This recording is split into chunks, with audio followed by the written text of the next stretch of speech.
Yeah, so thank you for the introduction.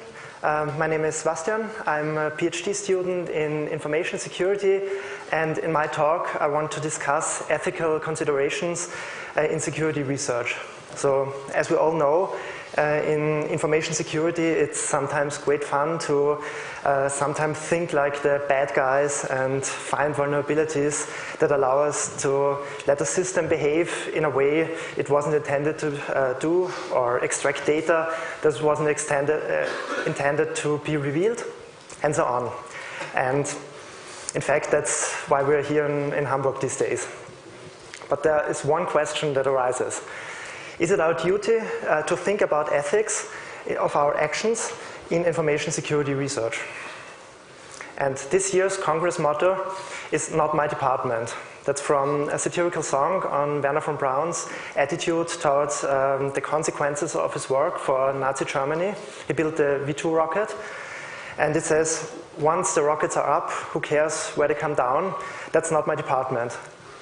And following this reasoning, we can discuss if it's our duty to evaluate the impact of our research. And I would say, yes, of course it is. And most other researchers do likewise and provide extensive sections on ethical considerations in their research, on their research in their papers. And I think this research has changed drastically in the last few years. So, while in earlier days, works in information security looked at security threats in a theoretical way, these things have changed in recent time, and current researchers often validate their research by implementing an attack and testing it in the wild. And of course, then ethical implications in this, let's say, gray area of research are obvious. And while they're not as fundamental to humankind as, for example, in medical research or other issues in natural science, I still believe that there is a need to address these ethical questions. And there are several famous examples for papers in this gray area. So, for example, there's a paper on Tor, Shining Light into Dark Places, Understanding the Tor Network. What they've done, they've analyzed Tor traffic and analyzed what kind of users are there, what kind of traffic, and so on. And the problem, Tor's purpose is anonymization. So Tor users are intentionally seeking for additional anonymity and additional privacy. So the question is it okay to then analyze exactly this traffic?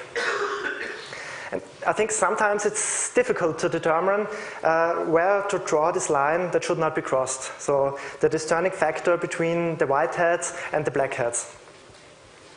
What can you expect from this talk now? So at first I want to present some of the controversially discussed papers and their ethics considerations. So please note that all these papers got approval from review boards at the universities, and they were published at large conferences. So I certainly don't want to pick at the authors, and I do not want to criticize them for their papers. They have all done phenomenal research. But their papers should just serve as examples for controversially discussed research. In the following, I want to propose 4 ethical principles that might help researchers to estimate the ethical impact of their work and compare them to the papers presented before. And for me, the aim of the talk is to make you think about research methods and its possible impact to others.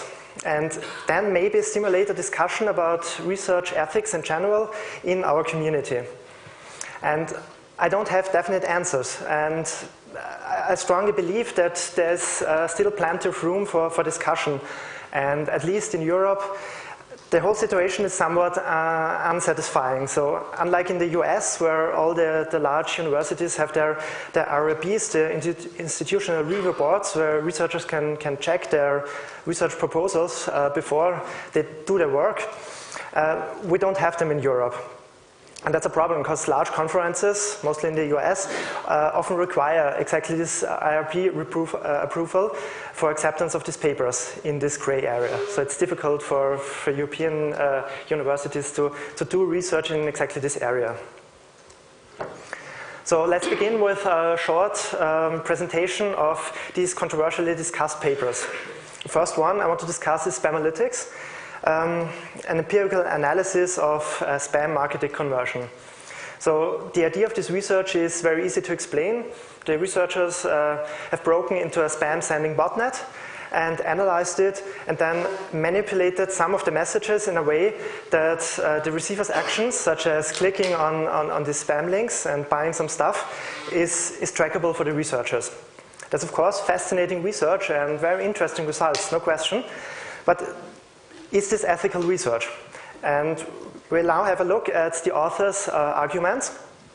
So they said we're just passive actors. So we ensure neutral actions, and each user should never be worse off due to their activities.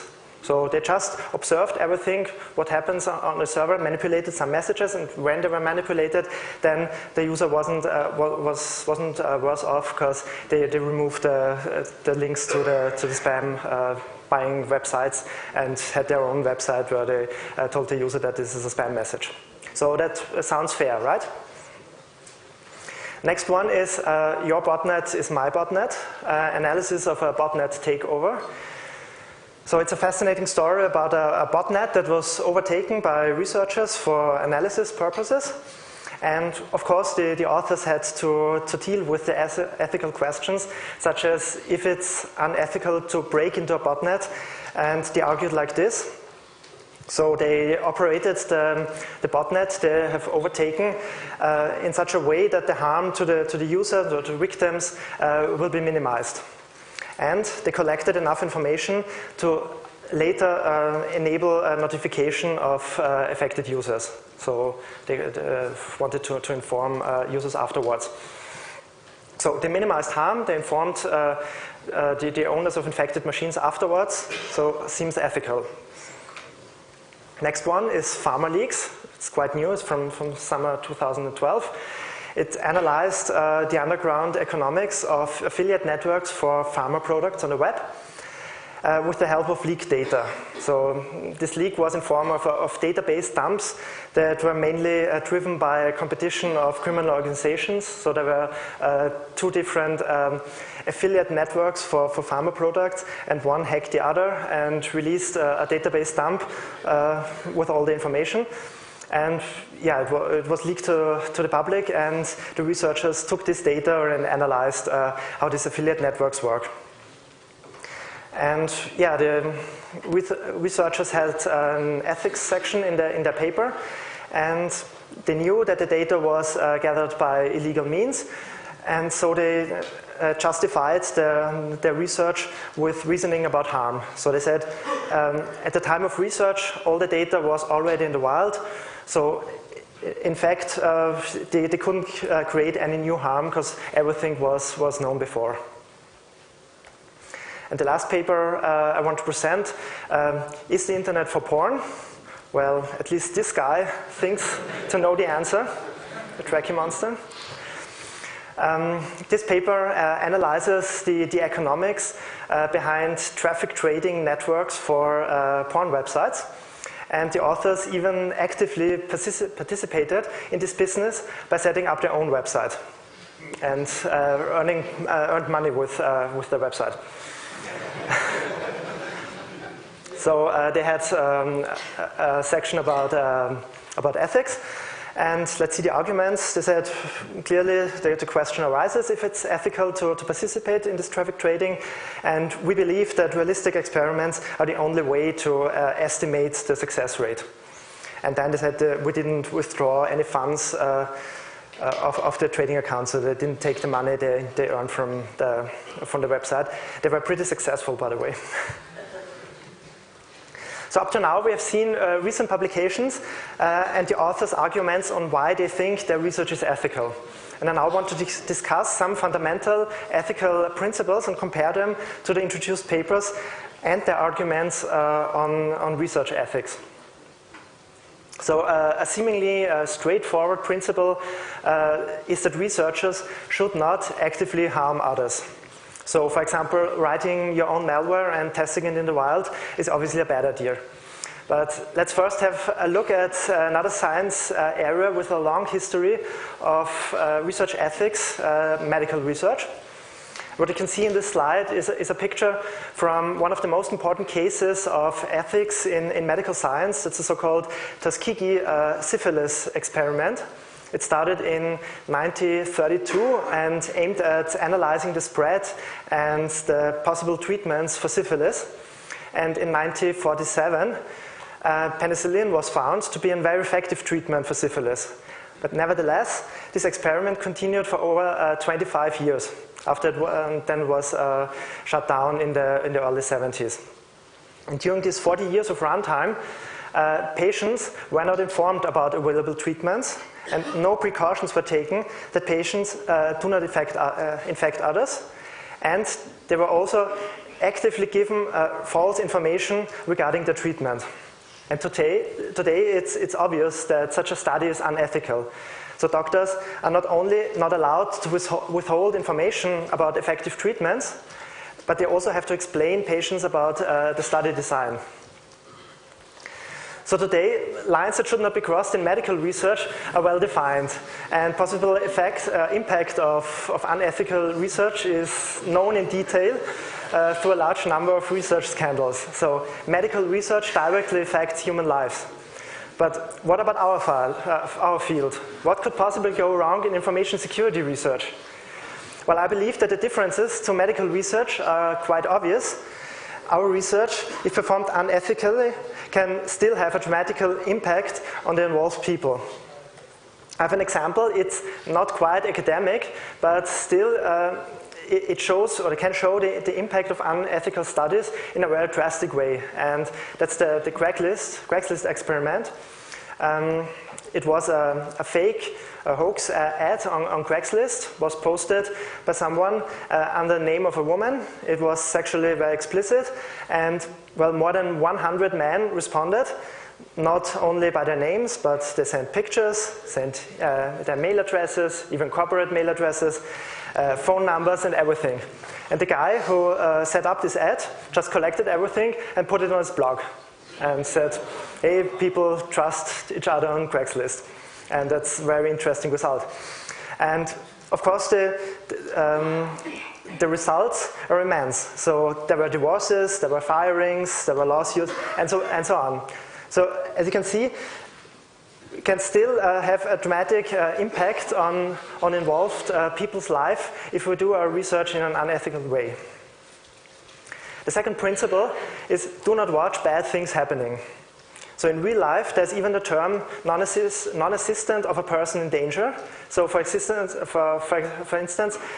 if you witness a car accident and with injured people, then you have the legal obligation to give first aid.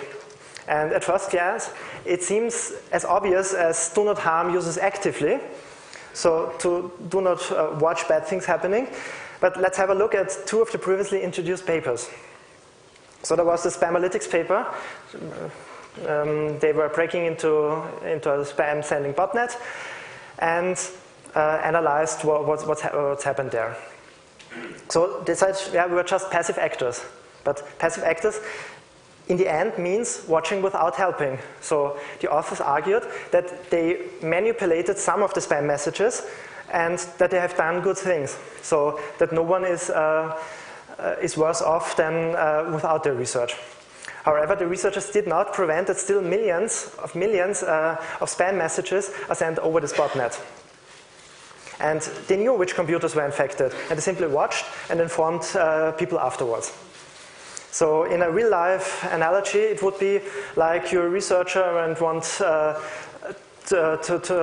analyze the illegal activities on the street. So you're sitting in some back street and observing muggers without calling the police. Just want to analyze what they steal and so on. The other paper was the other botnet paper where they broke into a botnet and analyzed what types of data this botnet steals and so on. And they said, yeah, they minimized the damage to the users. But I think it's difficult to define minimizing damage. So ultimately, it would mean that no research is possible, because the authors would have taken actions to shut down the botnets once they got access to it. But of course they wanted to do research, so they analyzed the botnet, and afterwards users were informed. But I don't think that's minimizing the damage. Next one is, do not perform illegal activities to harm illegal activities. Or in other words, is being unethical to the unethical unethical? So again, have a look at the botnet paper, where we're breaking into botnet and analyzing everything.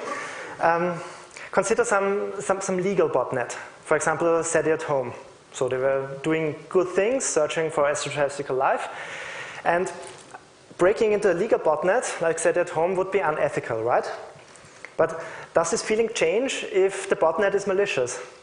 So I think that's a tricky question, and think of a real-life analogy. So breaking into a thief's house to just analyze which goods have been stolen is probably a very bad excuse for a researcher when arrested by the police. So for everyone, it's clear that this would be illegal and unethical. But for the botnet, I think it's difficult. It's a tricky question.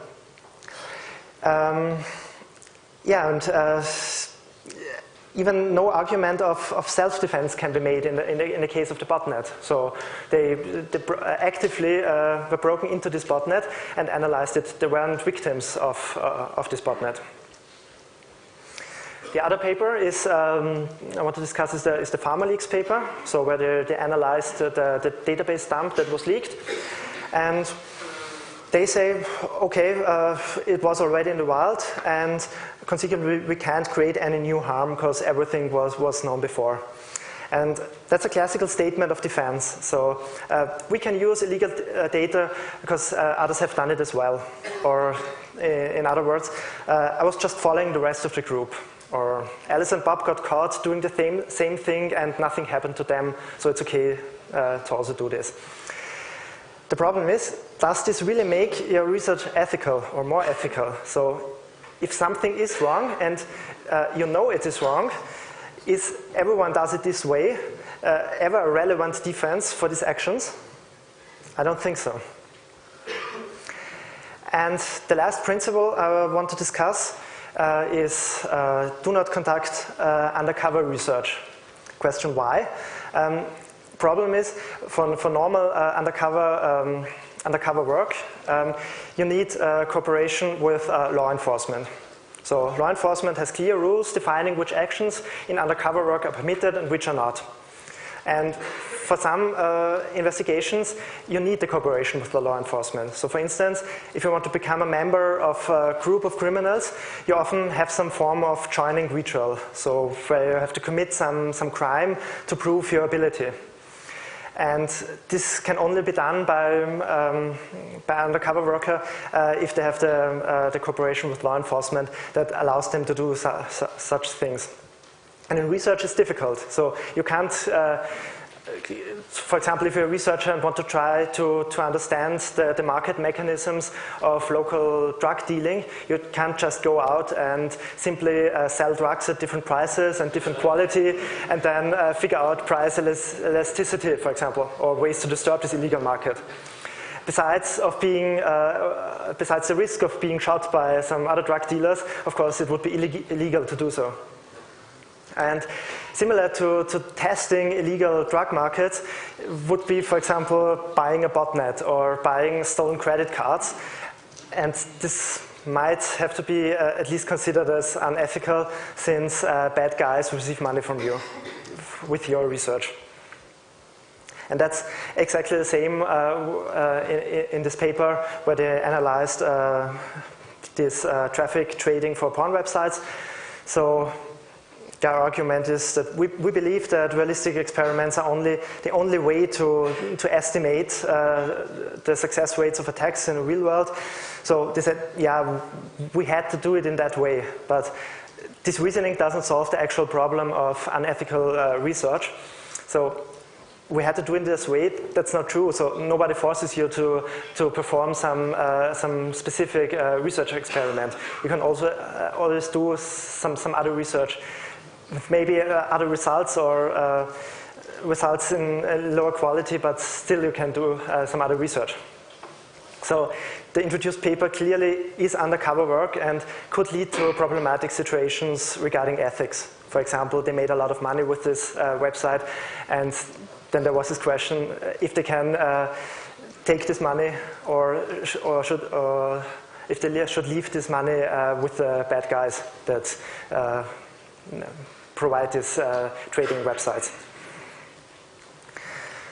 So to conclude this, I think most papers dealing with a large amount of user data and breaking into systems and so on include sections about ethics. And at least in the US, universities have review boards for researchers where they can have their proposals checked before their work.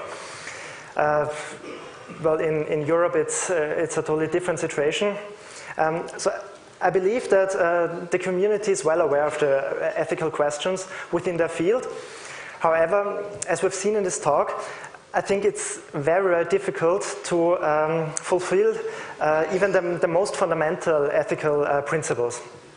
And the reasons are diverse. So, for example, there's this gap between what is possible, we all know nearly everything, and what is acceptable. And that makes it very difficult to find the right place where to draw this line that should not be crossed in ethical research. And another problem are the unpredictable effects of the analyzed systems. So remember the botnet paper?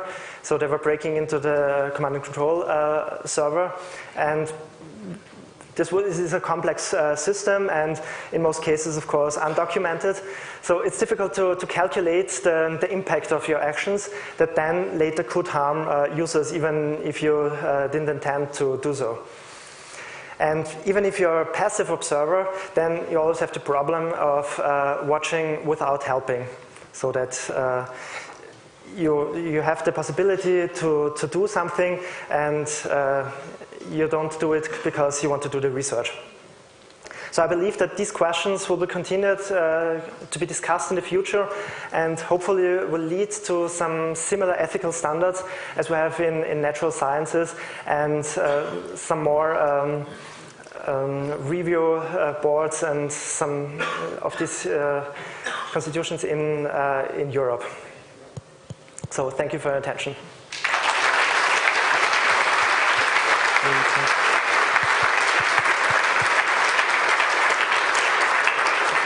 So if you have questions, there are 2 mics in the aisles. Please line up. Here.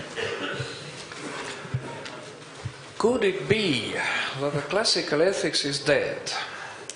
Why? Because in classical ethics, like, categoric imperative and so on, me, it is us. I am the part of the whole humanity, okay? Mm-hmm. So I should not harm the humanity. Currently we have 2 situations. First, the world is overcrowded already. Aren't you ashamed to get your salary because somebody in Africa is not getting even this? Is he us or others? I don't know. And then again, the complexity, what it means. If the systems are complex and you want to investigate them, is it at all possible to do it in an ethical way? If you want to get know how, for example, Facebook tracing cookies work, then it's not you, it's another subject, another actor with his own will, and his interest is that you don't know it. He will cover it, will copyright with something else, so basically excluding the very legal possibility for you to investigate this. So my question actually is that in our time, with a plurality of actors and everybody has its own will, is it possible that the classical ethics is dead? Thank you. Yeah, I think it's very, very difficult to find all the impact of your work, and you can't see all the things you're doing and all the side effects of your work. But I think it's still not leaves you with the question of if it's ethical to do so. You you don't have to do the research if you're unsure about the ethical implications. Okay, we have 3 minutes left, so please stay focused over there. What do you think about the ethics of responsible releasing of vulnerabilities? For example, we had a SCADA talk here with a guideline which is dual use on pen testing special plans, or we had talks about anti-forensics defeating Windows forensics. Does the harm principle help, or what kind of principle could help there? Thanks. I think the rules there are quite clear. So, for example, that you give the vendor 3 months of time for fixing this, and then it will be published to make pressure on the vendor. Doesn't help with the power plant. Yeah. Okay, 2 questions from the internet. All right, the first question from the internet is as follows. Why trying to develop new ethical rules when you could probably use ethical rules from other science disciplines, like medical research? Yeah, we have to take it. We have done this before, and not everything from medical research fits in our area. I think the first step is to analyze what is needed, and then we can of course reuse things from other areas, and do not harm users actively or persons actively is valid in every other research area as well, of course. Okay, and the second question, thank you for your insightful talk, in which you presented a lot of lines that should not be crossed. However, I wonder why they should not be crossed. In short, which ethical framework do you use to decide the ethical questions of your talk? The ethical, could you repeat this? The ethical questions of the principles, or? In short, which ethical framework do you use to decide the ethical questions of your talk? This ethical question. I have to admit that's a tricky question. And I would say these principles I discussed come from other research areas, for example, the medical research. Okay, all right. Hello, I will make it brief. You talked about the research activities and ethics issues. What about the results? About publishing results. About you research something that is definitely will be used for something that will restrain the rights of the human beings. I think that's the same. Same with I discussed the results with the papers. So I don't know all the research results from these papers, because I only can read the results, the actual paper.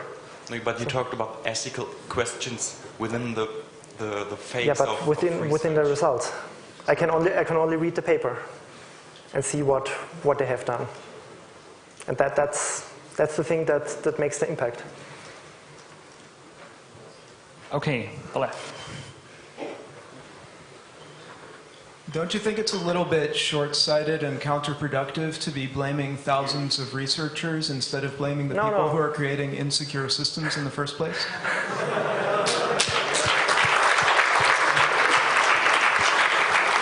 No, I don't think so. Of course, we as a research community, we have to show the problems in the systems and unsecure systems. But I think we can also discuss if it's ethical to do this research and to release these results. It's another question. Okay, on the right. This is more like a comment. Somebody over here was asking which ethical framework you use to determine the questions in your talk. Yeah. And I recommend for a follow-up talk you go and perhaps consult the Stanford Library of Philosophy. It has, you know this. Yeah. You're familiar with it. Okay. So there's multiple objectives. There's multiple objectives that ethics can follow, and I think listing them and being explicit about which one you're following would be helpful. Okay, thank you. Do you actually think it makes a difference whether the results of such research could be used to improve the situation? Do you think it makes a difference to say, well, it's okay if you can do it for doing anything better in the future? It depends on how these results are published. So if you give, for example, if you find some vulnerabilities in the system and you give the vendor time to fix this and publish it afterwards, then I think it's okay. Then you improve the whole situation with the system, and no new harm is made. Yeah, but if I'm coming back to your example of taking over a botnet, for example, does it make the situation better if the results from this research can be used to prevent illegal botnets, or I don't know? Can they? Probably not. I don't so think much, so. But yeah. It was just an analysis how this undercover economy works, but it won't prevent any new botnet. Or maybe make life harder for botnet owners. I don't know. Yeah, I doubt it, but yeah. Okay, thank you, Sebastian, and thank you for your attention. Thank you.